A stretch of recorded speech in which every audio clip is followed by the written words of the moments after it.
여호와께 표하는 것이 사람을 신뢰하는 것보다 나으며 여호와께 피하는 것이 고관들을 신뢰하는 것보다 낫도다.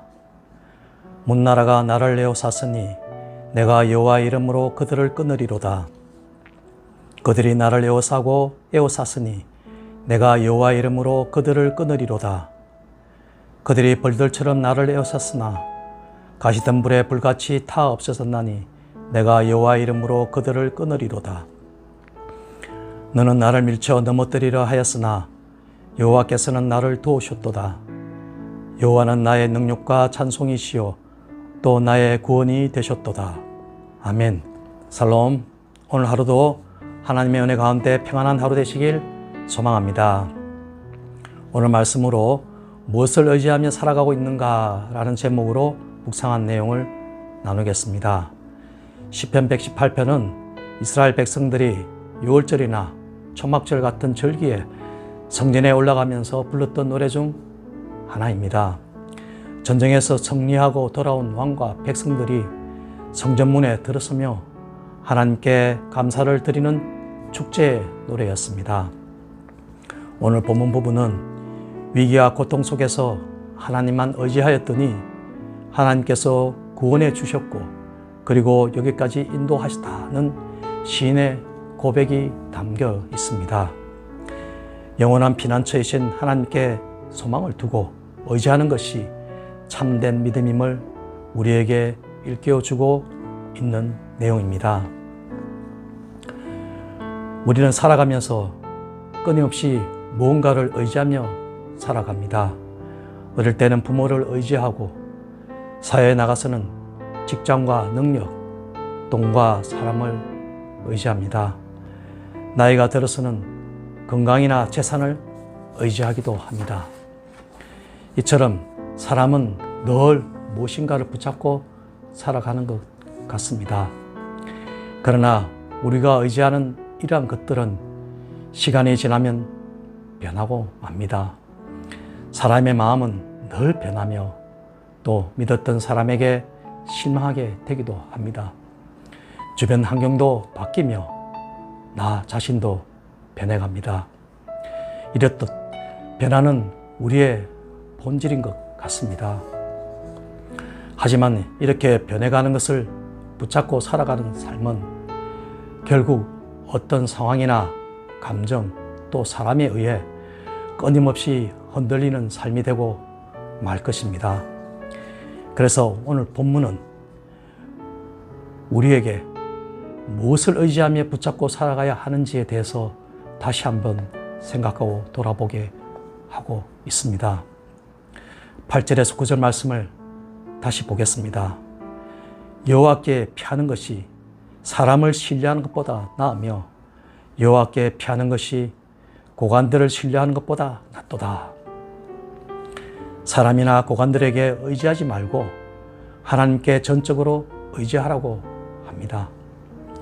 사람을 신뢰하지 말라고 말하는 것은 아니지만 사람보다 하나님을 먼저 더 신뢰하라고 말씀하고 있습니다. 사람은 약속을 하지만 지키지 못할 수도 있습니다.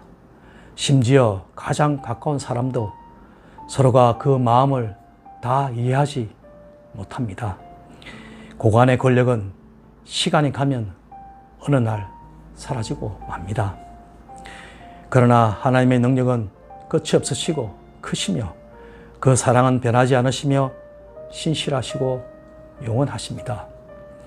그런데 우리의 문제는 사람의 말 한마디에는 쉽게 영향을 받으면서도 하나님의 말씀은 뿌리내지 못하고 쉽게 잊어버린다는 것입니다. 또한 사람의 인정은 구하면서도 하나님의 기쁨은 놓칠 때가 많다는 것입니다. 그래서 오늘 시인은 우리가 믿고 의지하는 대상과 방향을 바꾸라고 말씀합니다. 사람에게 기대를 거는 삶에서 하나님께 소망을 두는 삶으로 옮겨가라고 합니다. 변하는 것을 붙들지 말고 영원하신 하나님을 붙들라고 말씀하고 있습니다. 사람은 사랑하고 존중하되 우리의 소망은 사람에게 두지 말고 하나님께 두어야 함을 다시 한번 새겨보게 됩니다.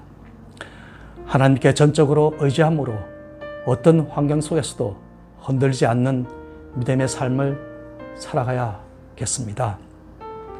그리고 하나님을 의지하는 사람에게는 역경과 공경 속에서 나아갈 힘을 주신다고 말씀합니다. 10절 말씀입니다. 문나라가 나를 에워쌌으니 내가 여호와 이름으로 그들을 끊으리로다. 11절에서도 똑같이 말씀하고 있습니다. 그들이 나를 에워싸고 에워쌌으니 내가 여호와 이름으로 그들을 끊으리로다. 그리고 12절 말씀도 같은 맥락의 말씀을 하고 있습니다. 이렇게 동일한 내용의 말씀을 3번이나 반복하고 있는 것은 하나님을 의지함으로 두렵지 않다는 것을 강조하고 있는 것입니다. 오히려 여호와의 이름으로 내가 그들을 끊으리로다 라고 말씀하며 하나님의 도우심으로 그들을 끊었다고 고백하고 있습니다. 시인은 생사가 걸린 역경에 처했을 때 자신의 능력으로는 위기에서 빠져나올 수가 없지만 하나님을 믿으면 하나님께서 길을 열어주시고 구해주신다고 말하고 있습니다. 우리의 인생도 어려움을 만날 때가 있습니다. 질병, 경제적 어려움, 가정, 자녀의 문제 등 앞이 보이지 않는 현실을 만날 때 우리의 시선이 문제에 머물지 말고 하나님께로 향해야겠습니다. 하나님을 의지하면 문제보다 크신 하나님께서 도와주시고 해결해 주실 것을 믿고 담대히 나아가야겠습니다. 우리가 붙잡은 것은 언젠가 우리를 놓을 수 있습니다. 그러나 하나님은 결코 우리를 놓지 않으십니다. 사람과 우리의 환경은 변하지만 하나님은 변하지 않으시고 하나님의 약속은 흔들리지 않습니다. 세상은 우리를 멸쳐 넘어뜨리려 하지만 하나님은 우리를 붙드십니다. 그래서 시인은 이러한 하나님은 우리의 전부가 되신다는 것을 고백하고 있습니다. 14절입니다. 여호와는 나의 능력과 찬송이시요 또 나의 구원이 되셨도다. 우리가 살아가는 것이 내 힘이 아니라 하나님의 힘으로 살아간다고 말씀합니다. 삶 속에서 하나님은 우리를 건져내시는 분이시며 절망에서 두려움에서 우리를 다시 일으켜 세우시는 분이라는 것입니다. 신앙은 내가 강해지는 것이 아니라 하나님을 의지하는 것이며 하나님을 찬양하는 것이라고 말씀하고 있습니다. 오늘 말씀을 통해서 나는 현재 뭘 위해서 실험하고 있는지 돌아보게 됩니다. 그것이 무엇이든 결국 그 모든 것은 바람처럼 빨리 우리 곁을 스쳐 지나갈 것이 분명합니다. 우리를 구원의 자리로 인도하신 예수의 그 이름 외에는 다 연기처럼 사라질 것입니다. 지혜로운 자가 되어서 변하지 않는 영원히 남은 것을 선택해야겠습니다. 하나님을 신뢰함으로 어떠한 어려움도 다 헤쳐나가는 우리가 되어야겠습니다.